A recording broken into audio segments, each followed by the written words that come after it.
ഇത് വില്ലേജിലേക്കാണോ പോണേ?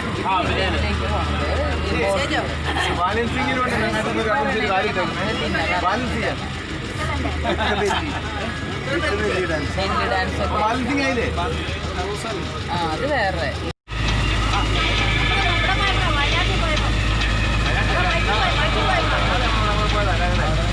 Greetings and welcome to the Pharaonic village. This was the inspiration of Dr. Hassan Reged, who wanted to recreate an ancient Egyptian village on the banks of the Nile with as authentic an environment as possible. The village is surrounded by an extensive papyrus plantation, which not only reproduces the ancient surroundings, but also, along with the hundreds of trees which were planted around the village, provides an effective screen to isolate this glimpse of Egypt's ancient past from sites in time to the land of the pharaohs 4,000 years ago.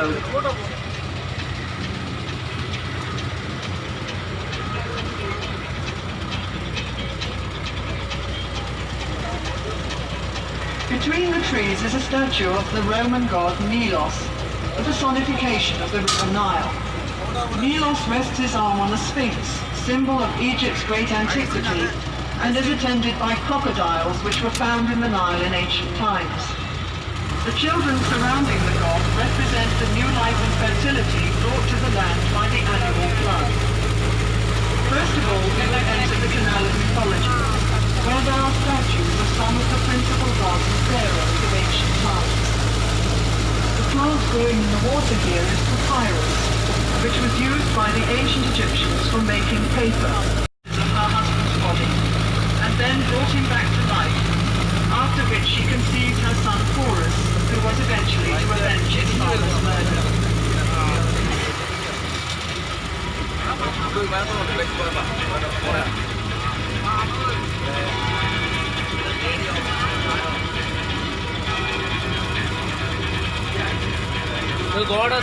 Isis, the sister and wife of Osiris, has her son Horus on her knee. Isis was worshipped all over Egypt as a mother goddess who typified the faithful wife and devoted mother. In the early centuries AD, the cult of Isis was taken to Europe by Roman soldiers who had served in Egypt. The most famous temple of Isis can be visited nowadays on the island of Philae in Aswan. Horus, the falcon god, in his earliest form, was the god of aerial space, with the sun and moon as his two eyes. Later he was regarded as the son of Isis and Osiris.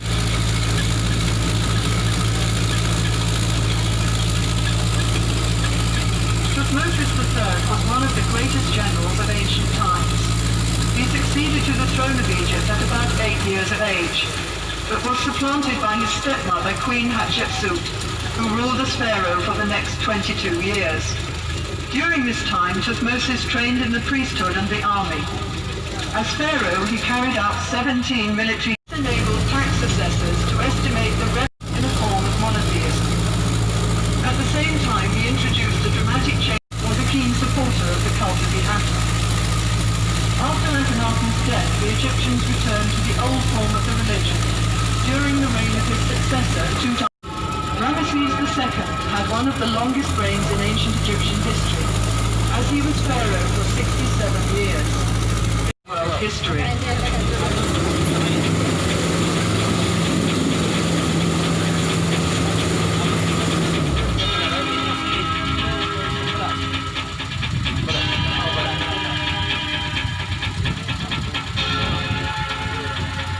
The most famous of Ramesses II's monarchy, and was brought up in the royal palace. Eventually, he became a prophet who led his own people, the Hebrews, out of Egypt.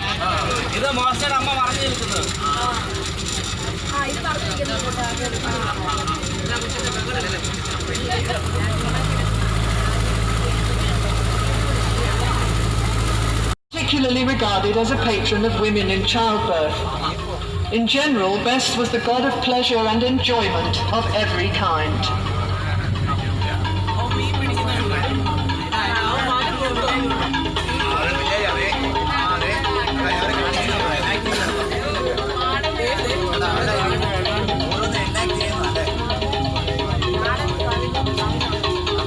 life in ancient Egypt comes alive with scenes of agriculture and industry.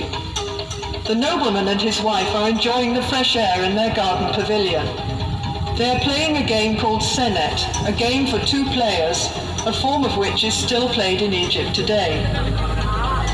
Ploughing is the first operation in preparing the land for cultivation, and here we see the ploughman with his team and the simple wooden plough. After ploughing, the heavy clods of soil are broken up with a hoe, and then furrows are made with the broad-bladed mattock.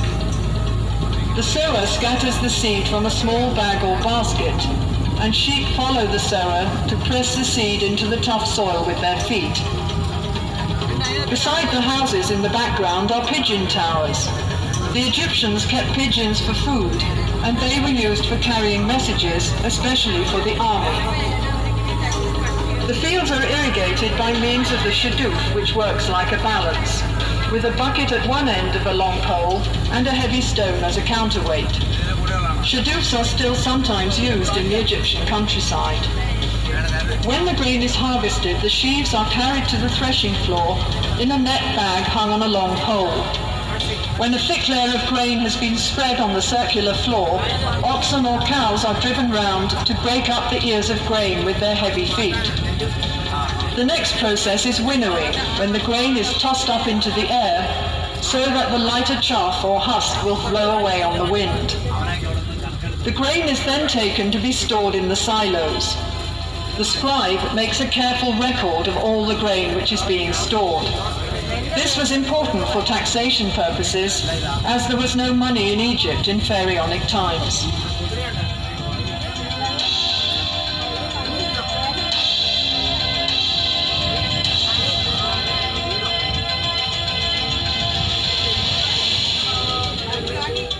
Honey was used for sweetening by the ancient Egyptians, as sugarcane was not grown in Egypt in those days.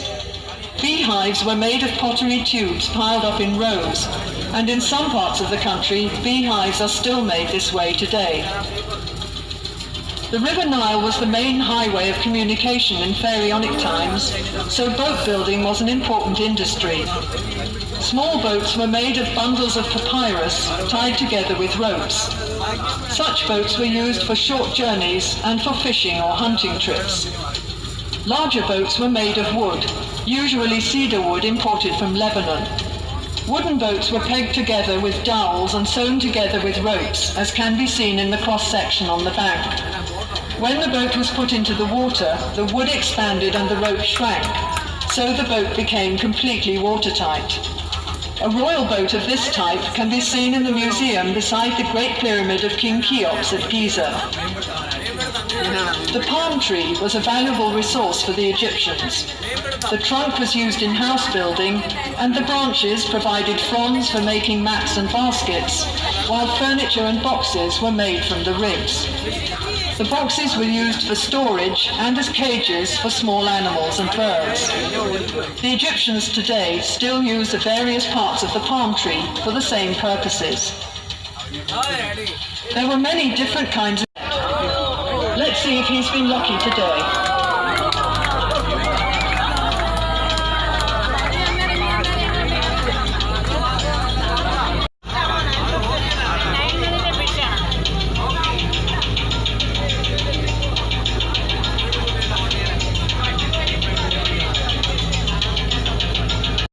Mud bricks can last for centuries. The houses of the ancient Egyptians, even the palaces of the pharaohs, were constructed of sun-dried mud brick. The roof was made of split palm trunks covered with branches. The building was covered with a thick layer of mud, which acted as insulation against heat, wind, and rain.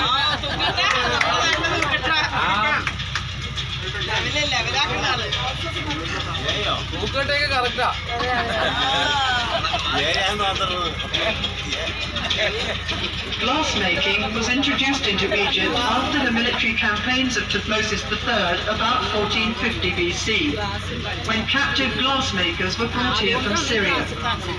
Glass was used for making beads, inlays, amulets, and small vessels, which were formed around a core, as glass blowing was not invented until the 1st century BC. In Ptolemaic times, Alexandria became a center of glass craftsmanship, and in the Roman period, fine cameos were produced in the same city. Plastic കുപ്പിയാണ് mummy ഉണ്ടാകും mummy mummy mummy mummy mummy mummy മമ്മിയെ പൊതിയുന്നുണ്ടോ മമ്മിയെ പൊതിയുന്നുണ്ടോ? The Egyptians are also famous for mummifying their dead. Mummification is basically dehydration, and to speed up this process, the internal organs of the body were removed and preserved separately. The body was dried out by being covered with natron salt, a form of soda found in the deserts of Egypt. The body was then cleaned and embalmed and wrapped in several layers of linen bandages. Amulets were put between the bandages to protect the mummy from harm. The whole process took 70 days.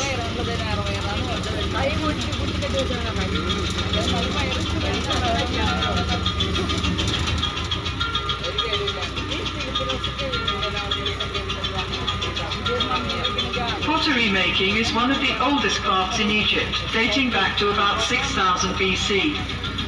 The clay is kneaded with water and mixed with ground potsherds or chopped straw, which helps the finished pot to dry evenly without cracking. The potter forms the pot with his fingers as he kicks the wheel round with his foot. The handles are added afterwards, and the pot is dried in the sun for a while before being fired. Now for a little Egyptian magic.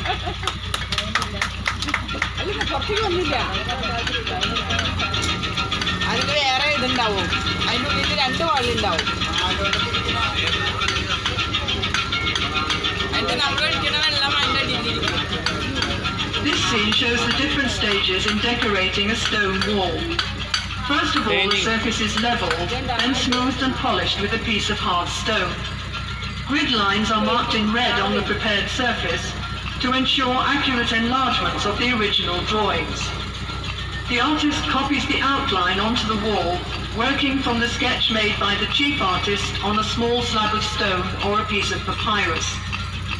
Then the sculptor carves the design in relief with his mallet and chisel. Finally, the details would be painted in color to make the picture look as realistic as possible.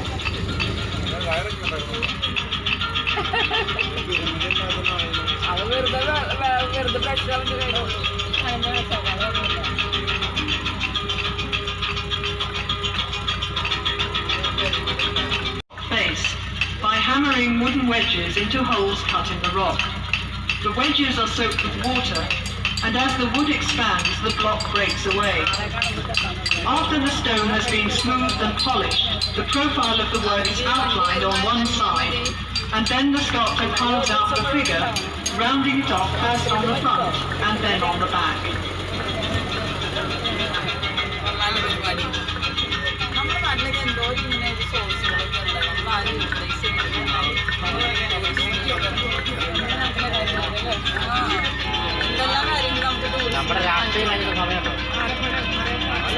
Vases were made from various kinds of stone, particularly alabaster, a soft stone which was worked into beautiful designs.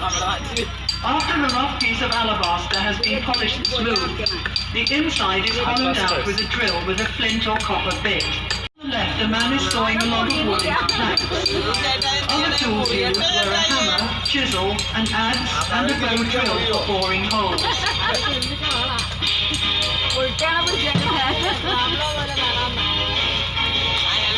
Axes and spears, as well as shields and throw sticks. The horse-drawn war chariot was introduced into Egypt by the Hyksos from Western Asia around 1700 BC.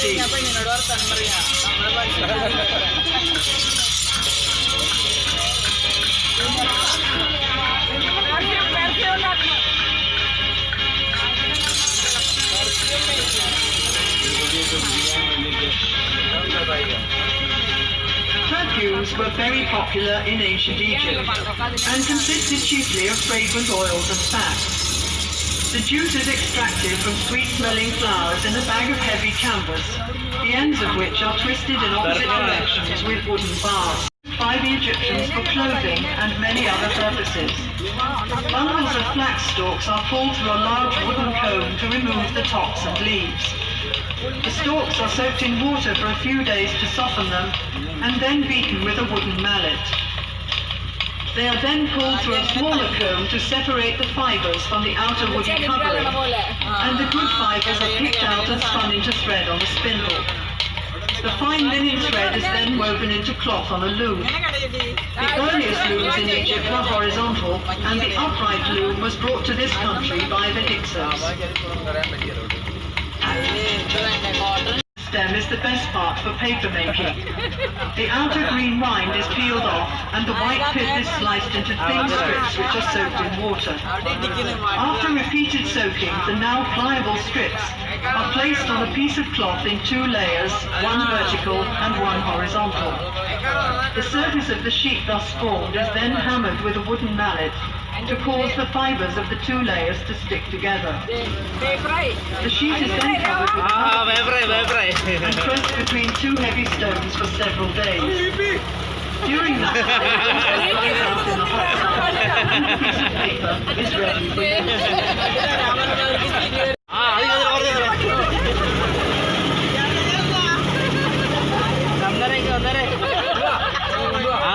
Good wine was appreciated in Pharaonic times, and this scene shows the method of winemaking.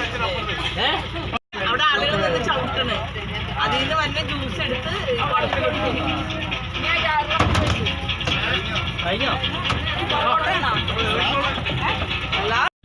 Fermentation seems like liquid was strained into a large jar.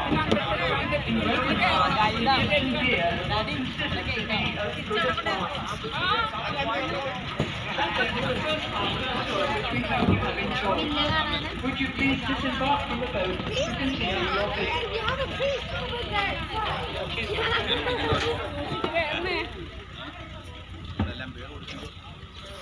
Here you have a priest. We have a priest. Okay. In ancient time, no one can go inside the temple without his permission. So you have to take his permission now. But you say it in ancient Egyptian language, not in English or in Indian or any modern language. So I will say, you repeat. Okay? Let's say Hatib, Her, Eat. Let's go on.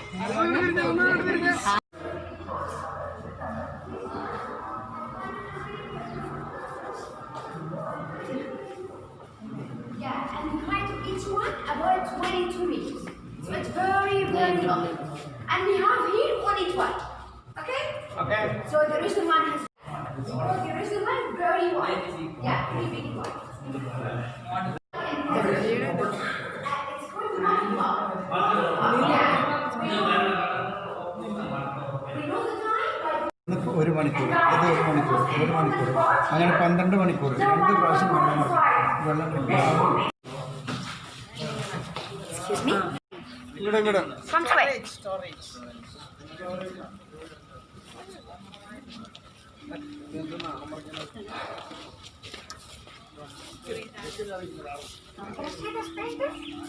മറ്റേ spray അടിക്കണ്ട The original one in Luxor. Just a model. Copy exactly like the original one. Here we can see a wall battle. It's called the Kaddish. Do you know Syria? Country Syria? Yeah. Okay, Kaddish was an old city in Syria. This battle was between two armies. Survived.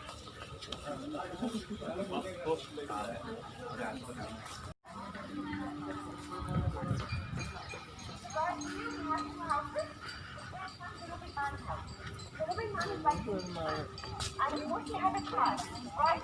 Look at that one. This is his car. You can see it foundation. Then you can open it. If you hold it, you hold it from here. Two holes. So this one പൈസ ഉള്ളവരുടെ വണ്ടി and reach.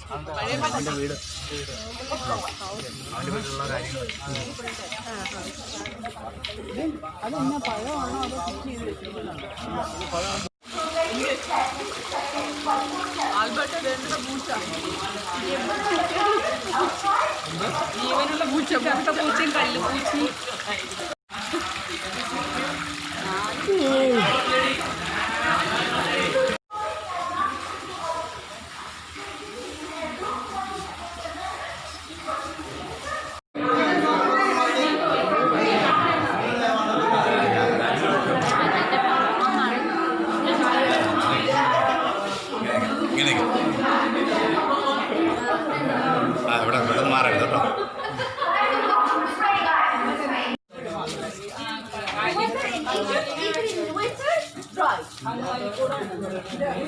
That's very good for, yeah, for keeping horses and animals. Yeah.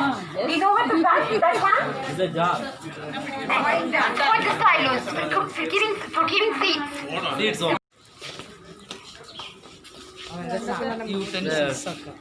Now we are outside Durgamanta for fashion. And here we can see the market. In ancient Egypt, we had no money, no currency for buying and selling. Do you know what they used?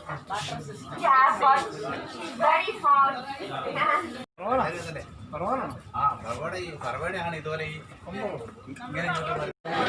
ഞാനല്ല Babul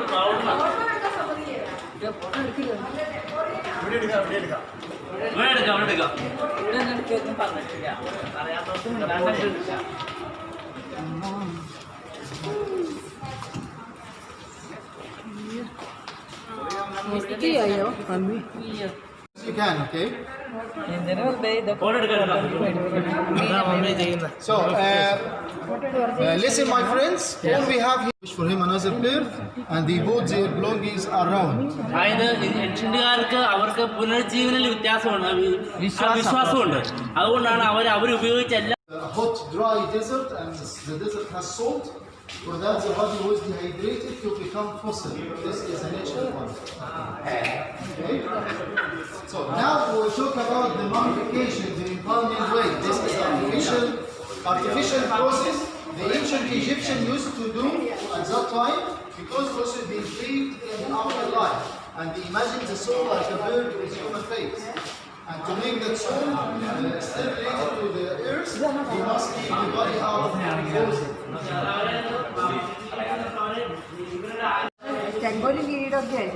So how they did the mummification? We talk about the mummification of kings of high class. Because it was expensive. The other people were mummified but in a very quiet way.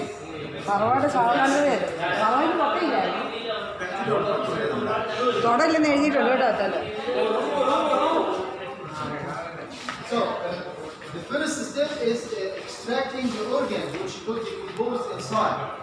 They remove the eyes, then drain. They clean and wash the body with water and wine, and then they put it in natural salt, kind of salt to dry the body, a soda. It was about 20 layers. Some of them were 20 layers. Yeah, if we look about it like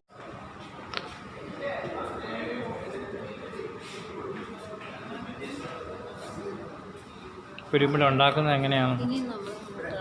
ഇനിയാണെന്ന് തോന്നുന്നു night യാത്ര, കപ്പലിലെ യാത്ര. അല്ല അല്ല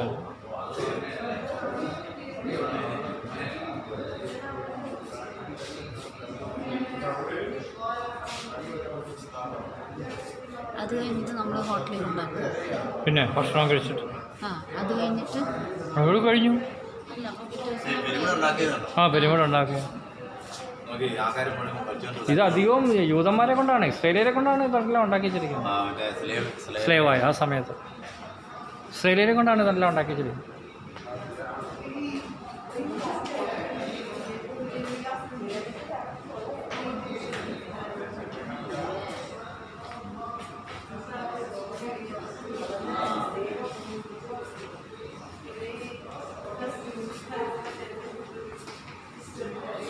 പിരമിഡിൻ്റെ ഉള്ളിൽ കണ്ടോടി,